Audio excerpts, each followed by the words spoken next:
Hello everyone and welcome to the Trade Ideas Live Trading Room Recap for Wednesday, September the 23rd.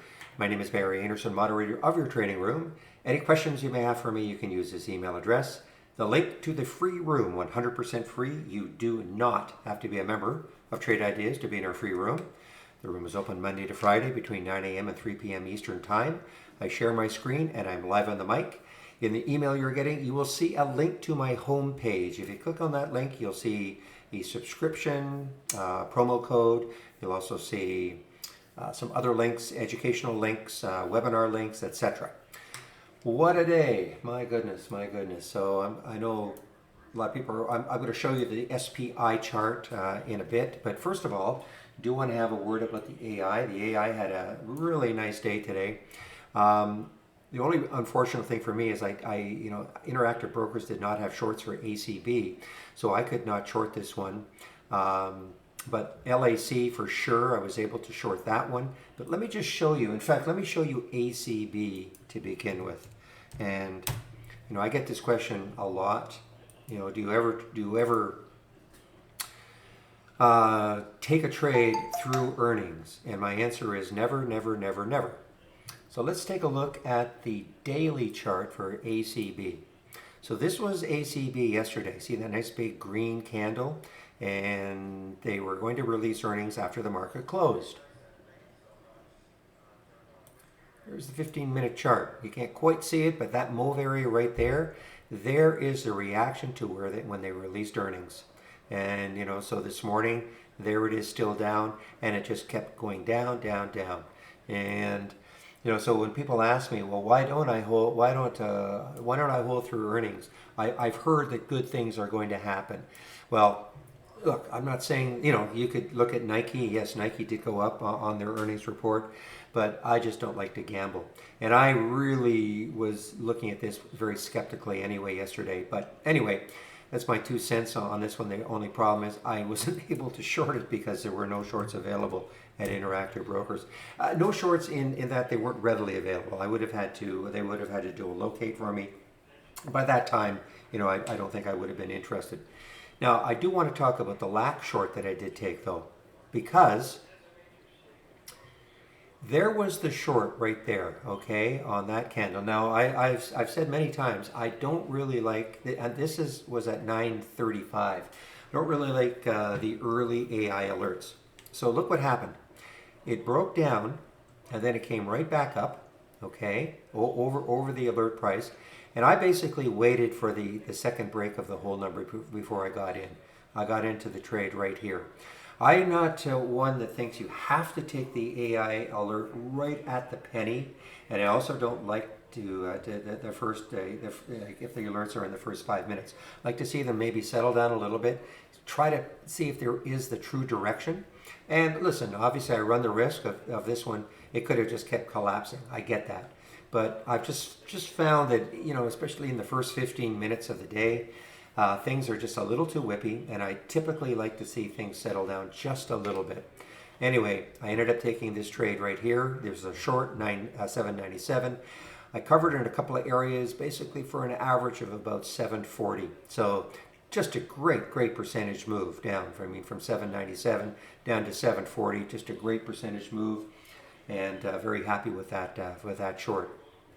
Now, of course, most people probably talking about the SPI trade or the SPI alert. So here it was. This is the pre-market. I'm doing my pre-market work, and I take a look at this one, and I'm looking at the float, 8.4 million in the float, and SPI, and their announcement was that they were going to get into the electric vehicle sector also. That was their announcement. Nothing more, nothing less. Craziness happened. Absolutely crazy. The market opens, it pops up, comes right back down. Looks like it must be over. Pops up again, probably over here. Pops up again, probably over here. This has just been insane. It got all the way up to what, 16. This was a stock that was $1.08, $1.08 just before.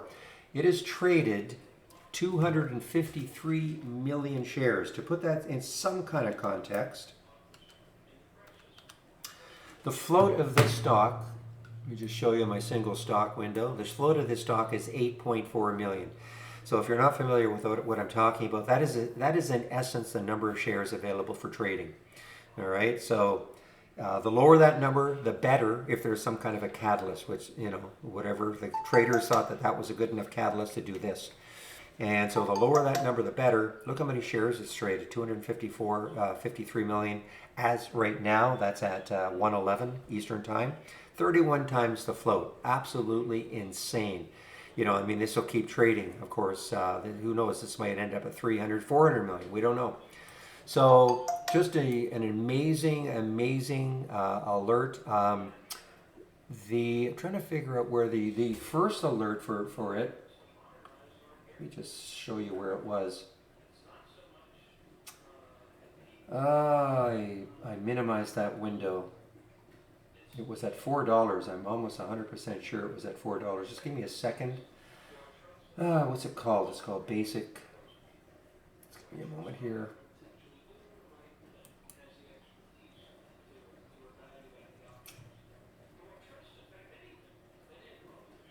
The no repeat. Oh, well, wait a minute. It's right here. I could find it right here. Right here. You can't see. Just give me a moment here. I just got to find my basic new highs. I minimized it and I have a lot of windows open. Just have to find it.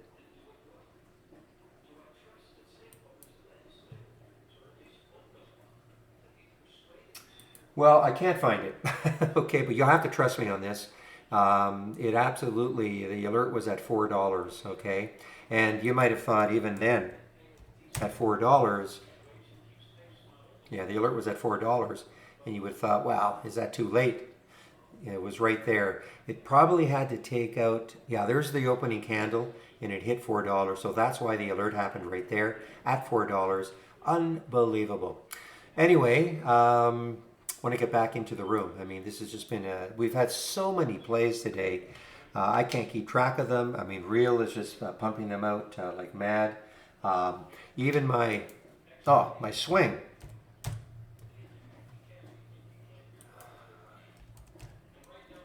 I'm not a big swing trader, but if you've been in the room the last little while, you know that this is one that I've been swinging for the grand total of 2 days.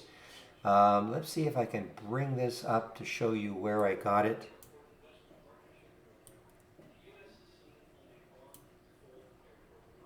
So this is today, yesterday, right here. Okay, so this was the day. This was 2 days ago, and I was loving this one. Only this is one of these SPACs.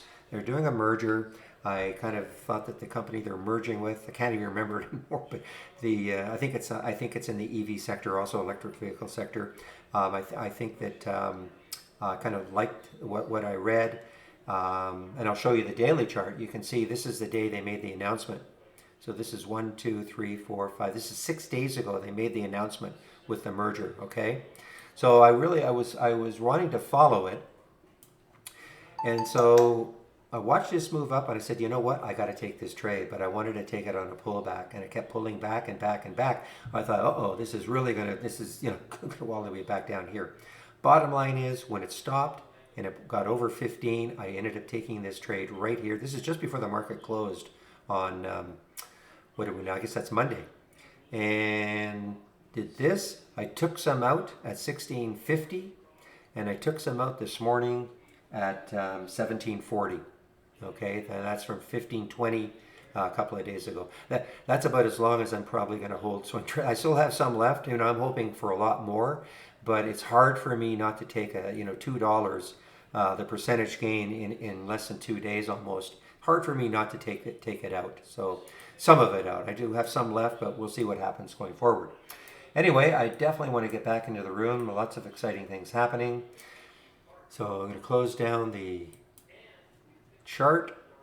And again, if you're not in, if you have time, come into the room. It's free. It's easy to get in. Just create a nickname and, give us your email, nickname, password, and that's it. You're in.